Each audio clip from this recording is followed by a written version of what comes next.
Oh, ketarik.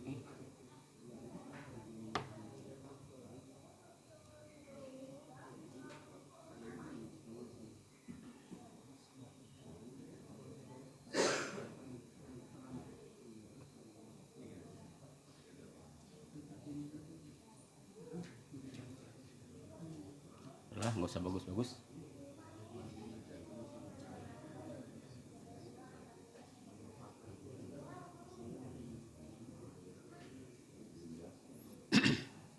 Bismillahirrahmanirrahim. Assalamualaikum warahmatullahi wabarakatuh.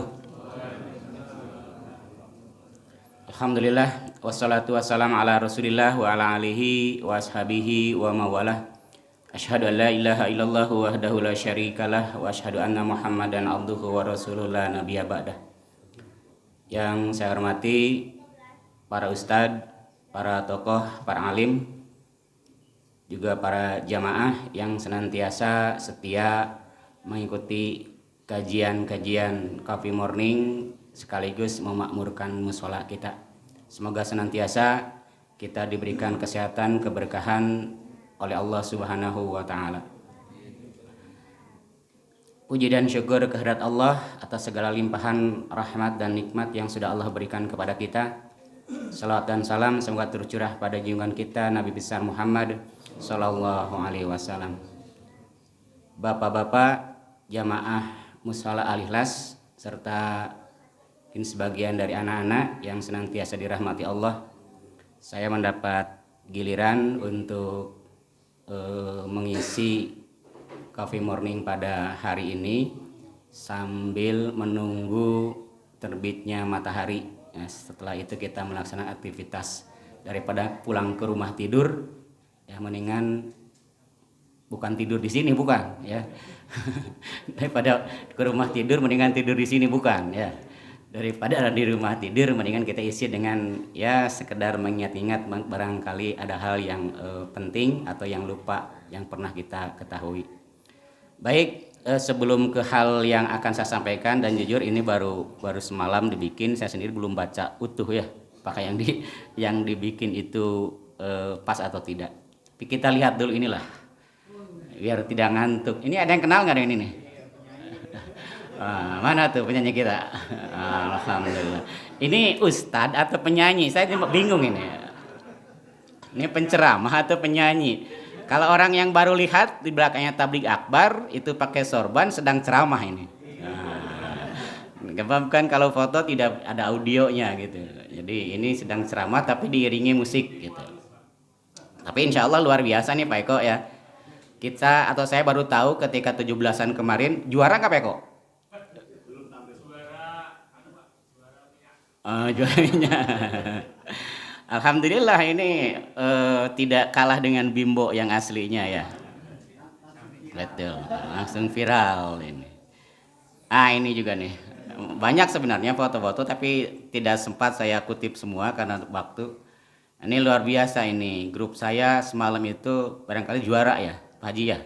Juara cepat selesai meskipun antara Pak Haji Aceng dengan Pak Ustadz Awas saling dorong-dorong itu. Kata Haji Aceng katanya, ini Ustadz Awas curang, digeser-geser katanya. Tapi alhamdulillah akibat apa? Karena kerja cerdas, kerja keras dan kerja sama selesai juga pada waktunya. Inilah juga nih apresiasi untuk ketua kita nih Pak Lukman. Mana Pak Lukman? Oh iya, ini luar biasa ini sama ketua DKM sama yang lain ya. Juga alhamdulillah acara kita kemarin lancar karena memang kerjasama yang solid antar panitia dan semua pihak yang mendukung. Mana lagi? Nah ini ya, jadi salah satu simbolis bentuk apresiasi kita kepada yatim dan duafa sudah kita tunaikan ya. Semoga keberkahan melimpah bagi para donatur dan para penyelenggara acara kita kemarin sore itu. Kok saya nggak ada ya? Padahal di foto. Oh nggak tahu, kayaknya di sini di pinggir nih. Ini yang paling fenomenal nih. Ini mau pulang kampung ya, tukang es pulang kampung nih. Mana ini? Ada nggak Pak Irawan? Oh nggak hadir. Udah pulang kampung beneran berarti ya? Ini luar biasa. 100 paket es mambonya habis ludes dalam waktu yang singkat gitu ya. Nah, ini padahal kalau dilihat ke bawah ini fotonya juga luar biasa ini. Bisa digeser. Oh, enggak ya. Baik, Bapak dan Ibu atau hadirin yang dirahmati Allah, pada kesempatan ini saya akan sharing terkait dengan gambar apa ini kira-kira? Nah, gambar air ya. Karena kemarin itu ketika kegiatan salah satu yang kita khawatirkan yang akan mungkin sedikit banyak berpengaruh terhadap kegiatan kita tuh karena adanya hujan. Dan sejak jam berapa ya tuh hujan turun ya panitia mulai was-was tuh. Jam 3 ya sebelum asar mulai was-was, tapi alhamdulillah karena bukan karena hujan gitu, tapi kadang ada keinginan kita untuk senantiasa memakmurkan masjid atau musola dan juga hadir di majlis taklim, ya hujan tidak menjadi tantangan. Kenapa sih masalahnya dengan air gitu? Karena saya kalau membahas misalkan sekarang tanggal berapa? 29 ya. Yang paling update adalah membahas tentang G30 SPKI ya. Nah, tapi kan sudah sering ditayangkan tuh di TV ya, jauh-jauh hari tentang pemberontakan G30 SPKI dan selainnya. Atau mungkin karena sekarang masih Rabiul Awal, berkaitan dengan teladan Rasulullah juga sudah sering dibahas. Maka saya mencari hal yang lain yang barangkali sering kita lihat, sering kita rasakan, dan sering kita alami sehari-hari tentang air. Ada apa sebenarnya dengan air? Ini air itu ya seringlah kita dengar ya, kalau terlalu banyak juga repot, sedikit juga repot, apalagi tidak ada sama sekali. Sehingga kalau ketika kita sekolah kan air juga menjadi bagian dari banyak peribahasa itu, banyak menggantung kata air. Misalnya apa Pak Karman? Air di atas daun lagu dong. Nah, air di atas daun talas, air beriak tanda tak dalam, apalagi itu? Air susu dibalas dengan air tuba. Ada lagi? Mati air. Atau memercik air di dulang terpercik muka sendiri. Misalkan banyak lah ya peribahasa atau quote tentang air gitu. Sehingga ada apa sih sebenarnya dengan air itu? Sebenarnya materi ini barangkali sudah sering kita dengar, tapi lagi-lagi sekedar mengingatkan kita bersama. Tagihan air berat ya. Kalau air nggak bayar ya selalu ditagih, tapi ketika air mati nggak pernah konfirmasi kan gitu ya. Nggak ada kompensasi. Ini air, segelas air putih ya.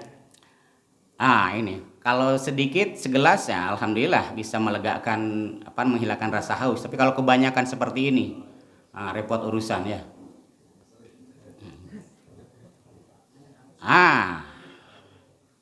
Cilala yang sebelah mana itu? Seberang jembatan 10 tahun yang lalu. 10 tahun yang lalu, sekarang kan sudah jadi lapangan terbang Cilala itu ya. Jadi kalau ada pesawat mau nyasar disangkanya itu lapangan gitu. Karena udah seperti lapangan gitu. Yang lebih parah kan ini. Ketika air sedikit malah tidak ada kan repot ya. Yang kasihan tetap aja orang-orang lemah, para petani yang di bawah.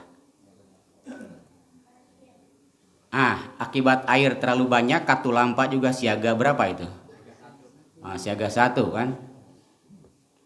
Yang repot Jakarta. Gara-gara air juga bisa menyebabkan tanah longsor dan sebagainya. Atau pernah terjadi juga di Maseng sana itu, arah kereta api ke Sukabumi itu, gara-gara hujan terus-menerus juga terjadi longsor dan kereta api Bogor Sukabumi terhambat. Ini juga kejadian di mana ini? Ada Galodo ya, jadi bahasa kitanya banjir bandang. Sebuah pertambangan pasir sehingga menimbulkan banyak korban dan kerugian. Tapi ketika air dikelola, ditata dengan baik, dikasih tempat duduk, dikasih tanaman, akan menjadi sesuatu yang indah. Jadi banyak repot, sedikit menyusahkan, tidak ada malah bisa mematikan. Sedikit kita belajarlah mengenang kembali ketika kita dulu sekolah ya di SMP. Siklus air seperti apa sih? Kan guru SMP saya dulu, guru apa ini? Guru IPA ya, guru IPA mengajarkan seperti inilah siklus air. Nah, biar lebih jelas, nah ini ada air itu kan mengalami 4 tahap siklus. Yang pertama evaporasi, presipitasi, infiltrasi, dan limpahan atau limpasan permukaan air atau surface runoff ya. Evaporasi apa? Ini kita kaitkanlah dengan, karena kita di musala, kaitkanlah dengan ayat-ayat tertentu ya. Tidak, kalau di sekolah kan guru dulu tidak mengaitkan dengan kaitan-kaitan ayat-ayat Al-Quran yang terkandung dalam Al-Quran. Proses evaporasi adalah proses perubahan air dari bentuk cair menjadi gas. Jadi California Energy itu pernah menyatakan bahwa hasil proses evaporasi adalah 90% uap air pada atmosfer yang berasal dari samudra, laut, sungai, danau, dan tanah atau bagian-bagian yang ada airnya. Salah satu kebesaran Allah Subhanahu wa taala yaitu dapat mengubah air menjadi kumpulan gas di atmosfer. Jadi air menguap, airnya naik dan berkumpul di atmosfer dengan bantuan sinar matahari yang disebut dengan awan.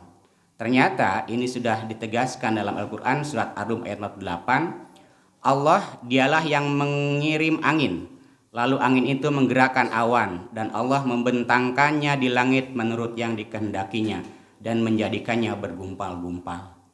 Di sekian abad yang lalu juga sudah ditegaskan, para ahli baru menelitinya kemudian. Ya Allah sudah mengirim angin, menggerakkan awan, terus membentangkannya di langit dan menjadikannya bergumpal-gumpal, yang kita sebut banyaklah jenis-jenis awan. Ada awan apa saja? Ada columbus, ada cumulonimbus, apalah gitu, awan hitam yang pekat gitu, atau ketika pesawat terbang masuk ke situ ya bisa terjadi apa namanya ya, hentakan yang luar biasa. Berikutnya presipitasi, yaitu proses atau peristiwa jatuhnya air dari atmosfer yang kita sebut dengan hujan lah ini ya. Al-Quran juga sudah menegaskan dalam surat An-Nur, tidakkah kamu melihat bahwa Allah mengarak awan, kemudian mengumpulkannya antara bagian-bagiannya, kemudian menjadikannya bertindih-tindih, jadi awan berkumpul, maka kelihatanlah olehmu hujan keluar dari celah-celahnya. Dan Allah juga menurunkan butiran-butiran es dari langit, yaitu dari gumpalan-gumpalan awan seperti gunung-gunung, maka ditimpakannya butiran-butiran es itu kepada siapa yang dikehendakinya dan dipalingkannya dari siapa yang dikehendakinya. Jadi intinya awan-awan berkumpul kemudian bersatu karena mungkin berat gitu, berat akhirnya keluarlah menjadi hujan, dan ini juga sudah ditegaskan dalam Al-Quran.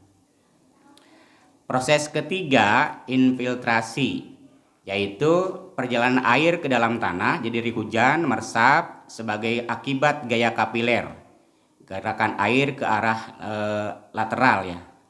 Dan gravitasi, ini yang penyebabnya. Air yang meresap ke dalam tanah sebagian akan tertahan oleh partikel-partikel tanah dan menguap kembali ke atmosfer. Jadi siklusnya demikian, dan juga sudah ditegaskan oleh Allah Subhanahu wa taala dalam Al-Qur'an. Dan kami turunkan air dari langit menurut suatu ukuran, lalu kami jadikan air itu menetap di bumi, dan sungguhnya kami benar-benar berkuasa menghilangkannya. Yang kita sebut dengan ada istilah air tanah. Air tanah itu kan salah satu yang sering dicari para penggali sumur ya. Jadi tidak semua tanah itu mengandung air ternyata. Ya, tapi dengan kemampuannya para penggali sumur itu kan juga bisa menentukan, atau dengan alat yang deteksi yang canggih sekarang itu bisa menentukan di mana posisi air tanah yang ingin kita gali. Berikutnya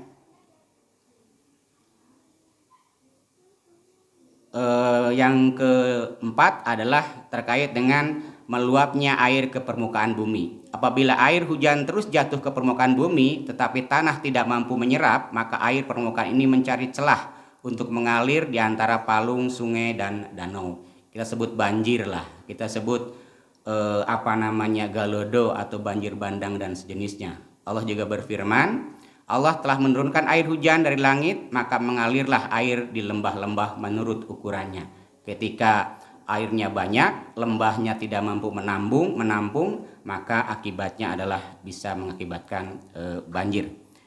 Nah, ini suatu pembelajaran barangkali bagi kita, ternyata Islam itu luar biasa. Hal-hal yang mungkin diteliti kemudian ternyata jauh beberapa abad yang lalu sudah ditegaskan oleh Allah Subhanahu wa taala, termasuk hal yang sepele yang sering kita temui sehari-hari terkait dengan air ini. Nah, juga terkait air, kita sering ketika kemarau panjang ada disebut dengan hujan buatan atau rekayasa yang terkadang tidak sepenuhnya berhasil. Ini bisa kita baca, untuk satu kali membuat hujan buatan itu ternyata dibutuhkan garam sekitar 3 ton. Bayangkan ya, garam 3 ton gitu. Satu bungkus yang 1/4 saja sudah segitu, apalagi ini 3 ton yang dilaksanakan yang disemai ke awan untuk potensial selama 30 hari. Hujan buatan saja bisa gagal dibuat atau jatuh di tempat yang salah serta memakan biaya yang besar dan dalam pembuatannya. Jadi ini saking pentingnya air gitu, atau saking dibutuhkannya air, maka sampai harus dibuat rekayasa meskipun terkadang banyak gagal karena inginnya jatuh di suatu tempat tapi karena ada angin jatuhnya di tempat yang lain. Apakah ini juga yang dikerjakan oleh pawang hujan? Nggak tahu ya. Harusnya jatuh di sini, jatuhnya di tempat yang lain gitu. Nah, ini juga ada teknologi modifikasi cuaca. Mungkin kita sudah banyak hal juga tahu terkait dengan rekayasa agar hujan tidak terjadi. Mungkin pernah dengar dulu ketika ada balap motor di Mandalika saat musim hujan, kan katanya hujannya bisa dialihkan ya, hujannya ke tempat yang lain, meskipun ada klinik juga ya, siapa tuh itu yang katanya bisa memindahkan hujan, tapi pemerintah secara teknologi merekayasa itu ya. Walau alam apakah saat itu hujan atau tidak.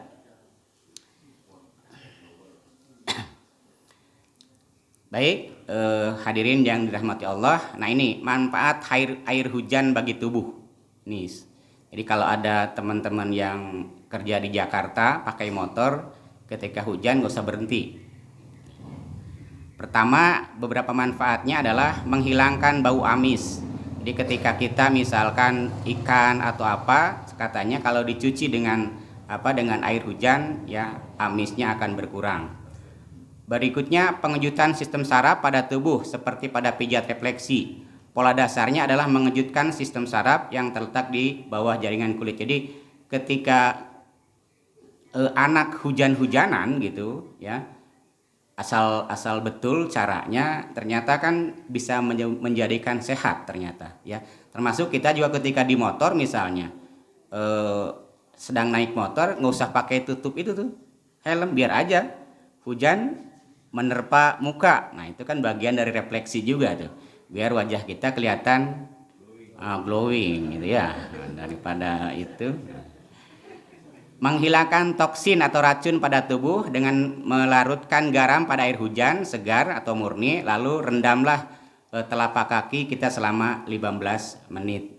Nah, ini betul nggak Pak Haji itu?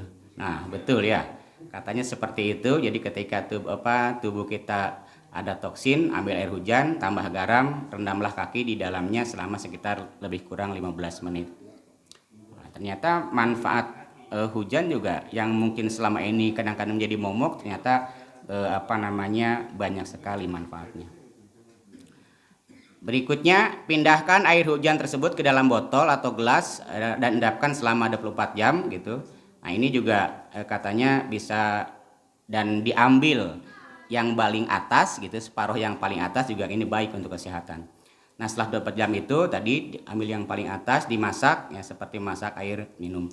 Konsumsi secara rutin air hujan yang telah dimasak tersebut secara rutin dapat juga menjadi pengganti air minum kita sehari-hari gitu. Dan berikutnya lah, banyak manfaat air hujan ternyata. Nah, keajaiban air ini ya. Salah satu cara untuk menjaga kesehatan secara alami dan islami sekaligus adalah memperbanyak minum air. Kalau tidak salah kita disarankan berapa Pak Ji? 2 liter ya? Tergantung umur ya. semakin tua semakin banyak. Umur sedikit, oh semakin sedikit ternyata.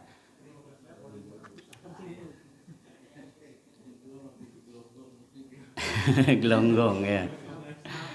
Iya.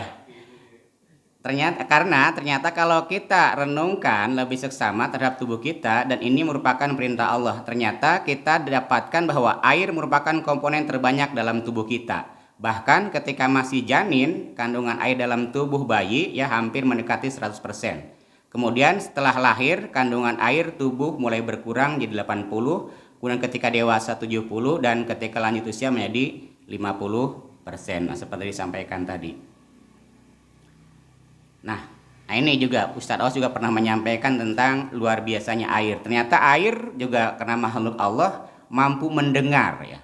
Ini makanya ketika Ustadz Hasan sering mimpin di sini khataman bulanan gitu, maka salah satu yang selalu beliau bawa adalah air mineral yang terbuka. Atau dulu ketika di kampung di saya itu kalau ada anak sakit yang dicari kiai atau ustadz sambil bawa air gitu, didoakan, dan qadarullah atas izin Allah ternyata juga sembuh gitu.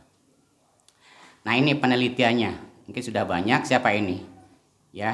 Dr. Emoto ya. Berhal secara ini tahulah dia bukan orang muslim, malah bisa jadi mungkin tidak beragama karena di Jepang. Ini gambar-gambar yang sering kita lihat, ini sebelumnya setelah didoakan jadi seperti ini atau dikasih kata-kata bijak seperti ini.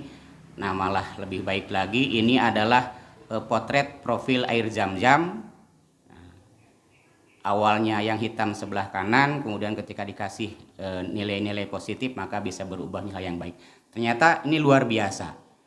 Kalau saya pernah baca artikel itu ada sebuah pertemuan para ahli dan Indonesia mengirimkan katanya 2 orang muslim, tapi kalau yang dari luar negeri non muslim semua. Dr. Emoto ini menampilkan sekitar ada 7 jenis air ya, ada air hujan, air sungai, air danau, dan air-air yang lain. Nah, salah satu yang luar biasa ketika diteliti ternyata menimbulkan kristal yang hebat. Kemudian ditanya kepada orang Indonesia yang muslim itu, kira-kira menurut Anda ini air apa? Dan dikatakan, kalau menurut saya itu air Zam-Zam. Dan betul, kata Emoto yang tidak tahu air Zam-Zam seperti apa. Dan betul, ini saya ambil dari air Zam-Zam. Setelah diteliti ternyata kristalnya seperti ini. Nah, maka tadi itu ketika di kampung atau ketika kita membaca surat atau ayat-ayat tertentu gitu, ini bisa menjadikan wasilah kesembuhan suatu penyakit atas izin Allah Subhanahu wa taala. Ini luar biasanya air.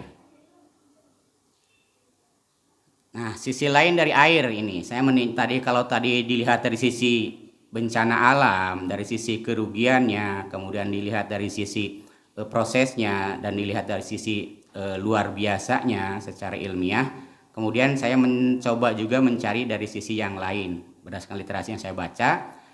Dalam pelajaran kimia yang didapat dulu ketika bangku SMP, ada yang pernah ingat nggak ketika kita berteori tentang teori mol gitu ya, bahwa diperkenalkanlah komposisi kimia dari suatu benda, diantaranya adalah molekul air. Molekul air terdiri dari 2 atom hidrogen dan 1 atom oksigen. Kita sebut dengan apa? 2 hidrogen 1 oksigen, maka air rumus kimianya kan apa? H2O. Berat massa molekul air dapat dihitung sebagai berikut. Berat massa atom hidrogen 1, berat massa atom oksigen 16 ya. Ini ingat-ingat aja, nggak usah dihafalin ya Bapak ya, nggak usah dihafalin, nggak akan ada ulangan ya.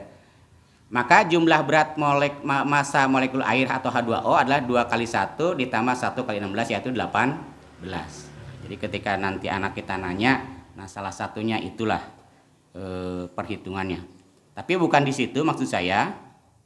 Nah, nilai angka 18 itu ternyata dapat dihubungkan dengan ayat yang terdapat dalam Al-Quran. Wallahu alam apakah karena dicari-cari atau memang pas, tapi bisa menjadi bahan renungan kita bersama. Air diturunkan dari langit.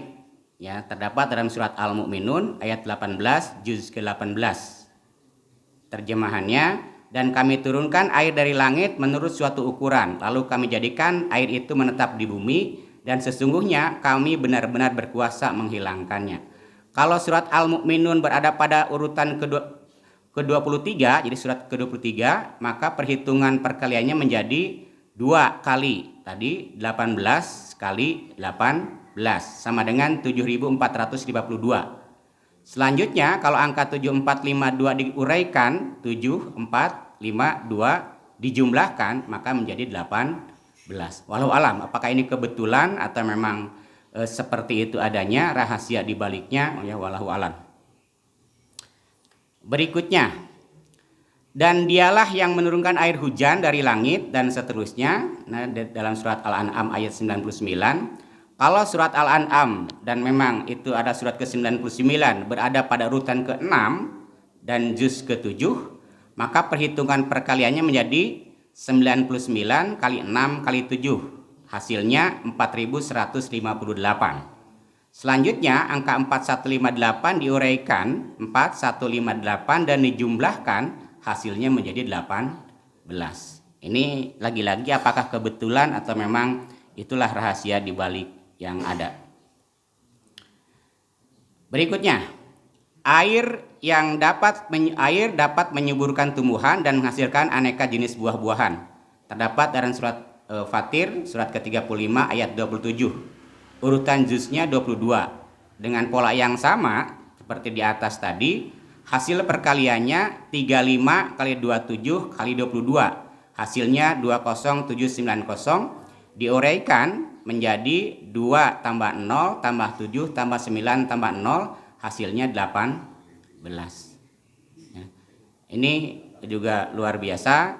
Nah, berikutnya, sungai yang mengalir dan pemisah antara dua laut. Ini dalam surat An-Naml ya, surat ke-27 ayat 61 juz ke-20. Pengalinya 27 kali 61 kali 20, hasilnya 32940 diuraikan menjadi 3 tambah 2 tambah 9 tambah 4 tambah 0, hasilnya 18. Ini sesuai dengan tadi ya, rumus H2O.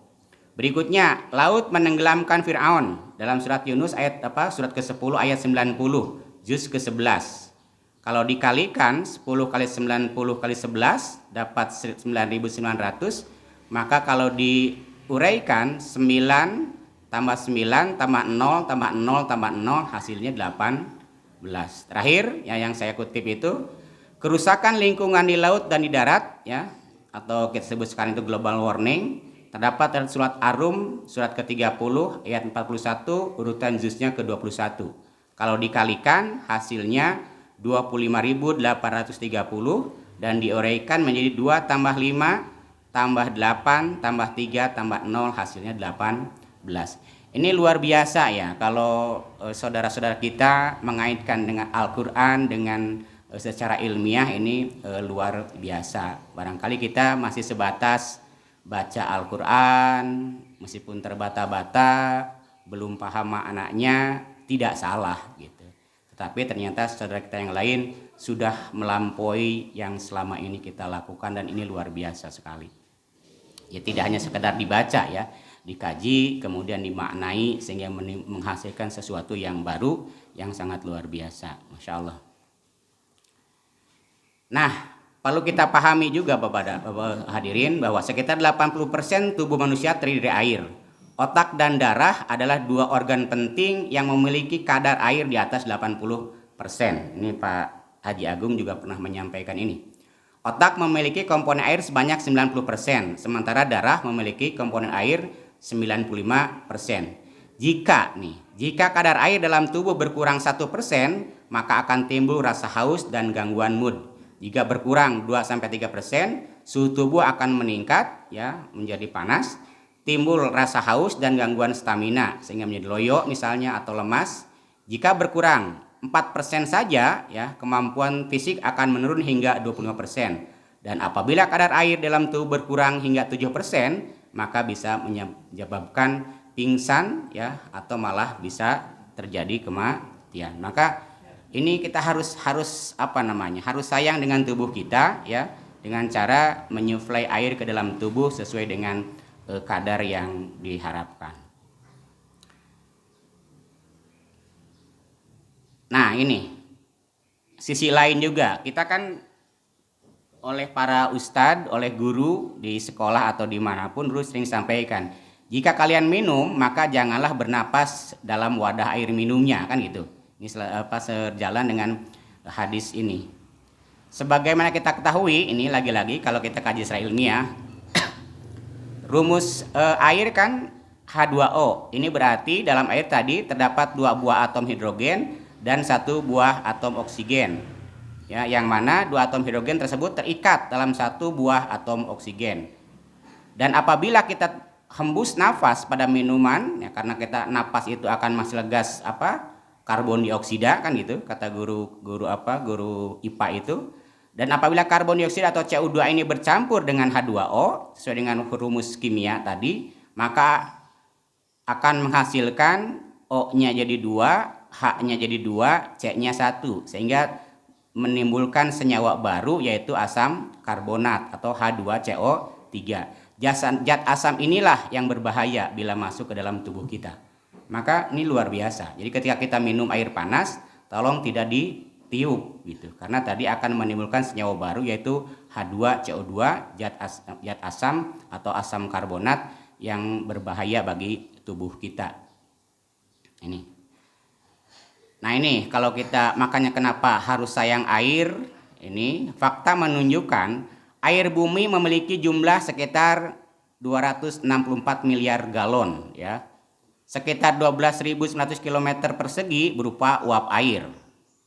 Jika semua air dituangkan ke daerah seluas Amerika, ternyata Amerika bisa terendam, ya, dengan ketinggian 145 km. Ini kalau ingin menenggelamkan Amerika ya tinggal itu, ya. Air tawar di bumi lebih banyak berada di dalam tanah dibanding yang ada di sungai atau danau yang kita sebut dengan air tanah tadi. Nah, itu. Tapi bukan itu yang ingin kita kaji. Intinya adalah berapa banyak air yang bisa kita konsumsi, ya. Meskipun sebagian besar bumi diisi air, ternyata nih Bapak-bapak, jumlah atau komposisi air tawar yang biasa kita dikonsumsi oleh kita, oleh manusia untuk diminum tidak lebih dari sekedar 2,5% saja, ya. Jadi air yang sebanyak tadi miliaran galon itu yang bisa dikonsumsi oleh kita berupa air tawar hanya sekitar 2,5% saja. Sisanya tidak layak konsumsi dan bukan untuk dikonsumsi. Nah, kajiannya, memang 70,8% komposisi permukaan bumi diliputi air, namun tidak keseluruhan air tersebut dapat dikonsumsi manusia. Dari seluruh air yang terdapat di bumi, 97,5% diantaranya merupakan air asin yang terdapat di laut. Nah, makanya yang bisa dikonsumsi hanya sekitar 2,5% saja. Kita bayangkan, dibagi dengan sekian miliar manusia hanya memanfaatkan 2,5% dari air tawar yang ada. Ini kalau kita kaji lebih dalam lagi, dari jumlah 2,5% tersebut, ya, yang dimiliki bumi paling banyak berupa gletser bongkahan es, ya, yaitu sebesar 68,7% dari total air tawar yang ada. Jadi tinggal berapa itu? Tinggal 31,3% berarti.